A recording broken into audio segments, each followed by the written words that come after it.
ಬಾಯ್ ಬಾಯ್ ಊರಿಗೆ ಹೋಗ್ಬತ್ತೀನಿ ಬಾಯ್ ಬಾಯ್ ಮಾಡು.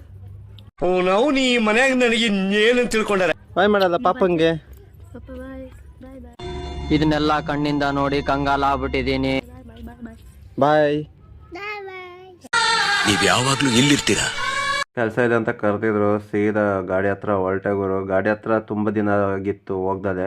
ಆಯ್ತು, ಆಮೇಲೆ ಹೋಗಬೇಕಾರೆ ನಮ್ಮ ಹುಡುಗ ಅಲ್ಲೇ ಕೆಲಸ ಮಾಡ್ತಿದ್ದ, ಅವ್ನು ಮಾತಾಡ್ಸ್ಕೊಂಡು ಹೋಗೋಣಂತ ಗಾಡಿ ಹತ್ರ ಹೋಗಿದ್ದೆ ಗುರು. ಅವನೇನೋ ಸೆಲ್ಲರ್ ಹೊಡಿತಿದ್ದ ಲೇಔಟಲ್ಲಿ. ಇದು ಮುಗಿಸು ಸಂಜೆ ಸಿಗ್ತೀನಿ ಅಂತ ಹೇಳಿ ಸೀದಾ ಗಾಡಿ ಹತ್ರ ಹೊರಟೆ. ತುಂಬ ದಿನ ಆದ್ಮೇಲೆ ಗಾಡಿ ಹತ್ರ ಬರ್ಬೇಕಾದ್ರೆ ಒಂದು ಫೀಲ್ ಕೊಡ್ತು.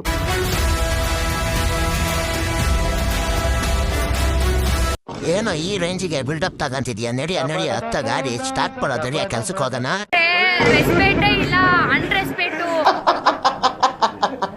ಸಾಕ್ಬಿಡು ಬೈದಿದ್ದು, ನಡಿ ಗೊಬ್ಬರ ತುಂಬಾಕ್ ಹೋಗೋಣ. ಜೀವನದಲ್ಲಿ ನನ್ನ ಮೇಲೆ ನನಗೆ ಜಿಗುಪ್ಸೆ ಬರುತ್ತಾ ಮಾಡ್ಬಿಟ್ರಲ್ರೋ ಪಾಪಿಗಳ. ಒಂದು ಲೋಡ್ ತುಂಬ ಕಳ್ಸಿದ್ದೀನಿ.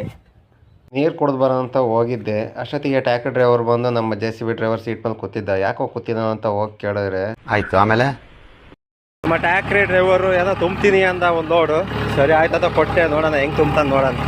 ಹುಡುಗ ಬಂದು ಸ್ವಲ್ಪ ದಿನ ಏನೋ ಹೆಲ್ಪರ್ ಕೆಲಸ ಮಾಡಿದ್ದಂತೆ JCBಗೆ. ಅದನ್ನ ಬಿಟ್ಟು ಆಮೇಲೆ ಟ್ಯಾಕ್ಟ್ರಿ ಡ್ರೈವರ್ ಆದ್ನಂತೆ. ಅದಕ್ಕೋಸ್ಕರ ಕೊಟ್ಟೆ. ಪಾಪ ಕೇಳಿದ್ನಲ್ಲ, ಅದಕ್ಕೋಸ್ಕರ ಕೊಟ್ಟೆ ಗುರು.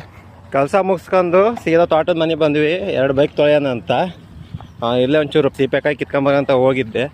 ನೋಡಿ ನಮ್ಮ ಹುಡುಗ ನಮ್ಮ ಬೈಕು ಕೂಡ ತೊಳಿತಾವ್ನಿ.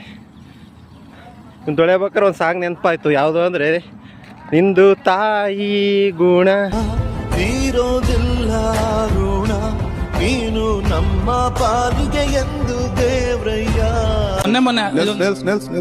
ಅಷ್ಟೊತ್ತಿಗೆ 2 ಬೈಕು ಕ್ಲೀನ್ ಮಾಡ್ಕೊಂಡು ಮನೆ ಕಡೆ ಹೋಗ್ಬೇಕಂತ ಡಿಸೈಡ್ ಆದ್ವಿ. ಡಿಸೈಡ್ ಆದ್ಮೇಲೆ ಅಲ್ಲಿ ನಮ್ಮ ಹುಡುಗ ಮಾತು ಕೊಟ್ಟಿದ್ನಲ್ಲ ಗಾಡಿ ಹತ್ರ ಬರ್ತೀನಿ ಅಂತ, ಅವನ ಹತ್ರ ಹೋಗಿ ಒಂಚೂರು ಮಾತಾಡಿ ಒಂಚೂರು ಅಲ್ಲೇ ಹಂಗೆ ಒಂಚೂರು ಕೆಲಸ ಮಾಡಿಕೊಟ್ಟು ಸೀದಾ ಮುಗಿಸ್ಕೊಂಡು ಹೊರಟೆ ಗುರು. ಮತ್ತೆ ಹೊಸ ವಿಡಿಯೋದ ಸಿಗೋಣ. ಟಾಟಾ ಬಾಯ್ ಬಾಯ್.